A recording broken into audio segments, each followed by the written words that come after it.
Illuminati, Freemasons, secret societies. ये नाम सुनते ही हमारे दिमाग में एक डरावना, रहस्यमय और पावरफुल इमेज बन जाता है। लेकिन क्या आपने कभी सोचा है कि भारत में भी हजारों साल पहले ऐसा ही एक गुप्त सोसाइटी था? राजा विक्रमादित्य की सभा, और उसमें बैठे नवरत्न। ये 9 लोग, 9 रत्न सिर्फ कवि या विद्वान नहीं थे। उनके पास था वो ज्ञान जो आज तक दुनिया के सबसे बड़े रहस्यों में गिना जाता है। कुछ लोग कहते हैं कि उनके पास लॉस्ट साइंसेस थी। कुछ कहते हैं कि यह ज्ञान इतना खतरनाक था कि अगर आम लोगों को पता चल जाता तो पूरी दुनिया बदल जाती। और कुछ लोग विस्पर करते हैं कि ये वही लोग थे जिनकी परछाई आज इल्यूमिनाती जैसी सोसाइटीज में दिखाई देती है। उज्जैन के राजा विक्रमादित्य केवल एक राजसी नहीं थे। उनका दरबार एक इनर सर्कल था जहां बैठने वाले केवल 9 लोग ही थे। कालिदास, कवि, लेकिन उनकी कविताओं में छुपा था कॉस्मिक कोड्स का ज्ञान। वराहमिहिर, खगोल शास्त्री, ज्योतिषी, और वो फॉर्मूलाज जानते थे जो आज के नासा को भी हैरान कर दें। धन्वंतरी, आयुर्वेद और चिकित्सा के मास्टर, जिनके पास ऐसी तकनीकें थीं जो आज की मॉडर्न साइंस से भी ज्यादा एडवांस्ड लगती हैं। अमर सिंह, भाषाओं का लेक्सिकॉन बनाने वाला, जिसकी किताबों में ऐसे कोड्स छिपे थे जिन्हें केवल एलीट डिकोड कर सकते थे। बाकी नवरत्न भी अद्भुत विद्वान थे, जिनकी एक्सपर्टाइजेस अलग अलग डोमेन्स में थी।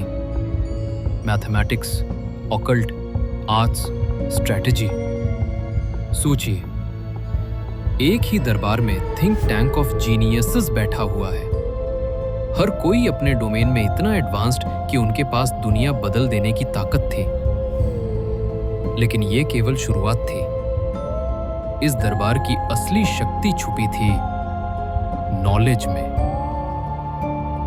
पुराने ग्रंथों में लिखा है कि नवरत्नों के पास ऐसी चीजें थीं जो आज की साइंस और टेक्नोलॉजी से भी ज्यादा एडवांस्ड लगती हैं।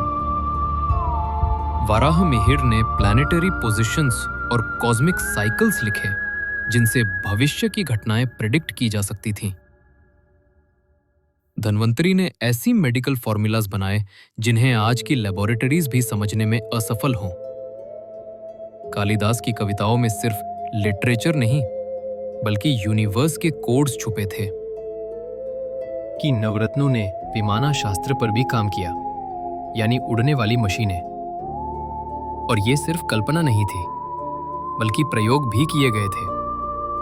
कहा जाता है कि उन्होंने टाइम साइकिल्स, डूम्सडे फॉर्मूलाज और कॉस्मिक सीक्रेट्स छुपा रखे थे। और अब सबसे डरावनी बात, जैसे आज कहा जाता है कि इल्यूमिनाती आपको सब कुछ दे सकता है, पैसा, शक्ति, शोहरत, लेकिन बदले में आपकी आत्मा मांगता है।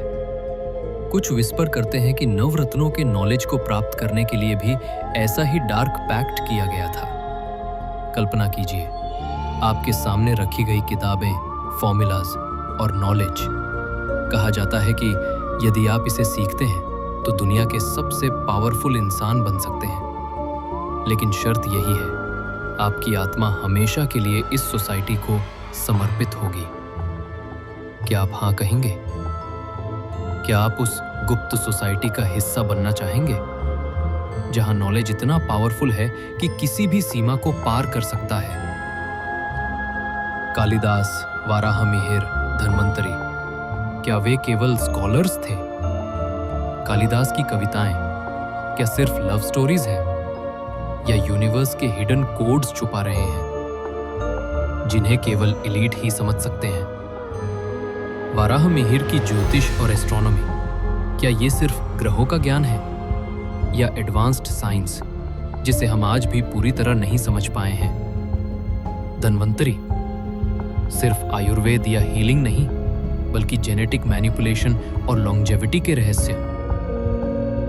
अगर ऐसा सच है तो नवरत्नों का दरबार वास्तव में भारत का पहला इल्यूमिनाती था।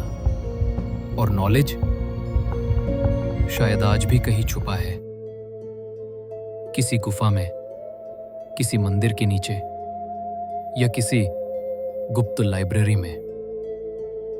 तो अब सवाल आपके सामने है, क्या आप इस नॉलेज को पाने के लिए तैयार हैं? क्या आप उस सोसाइटी का हिस्सा बनना चाहेंगे जो सेंचुरीज से इस दुनिया को कंट्रोल कर रही है?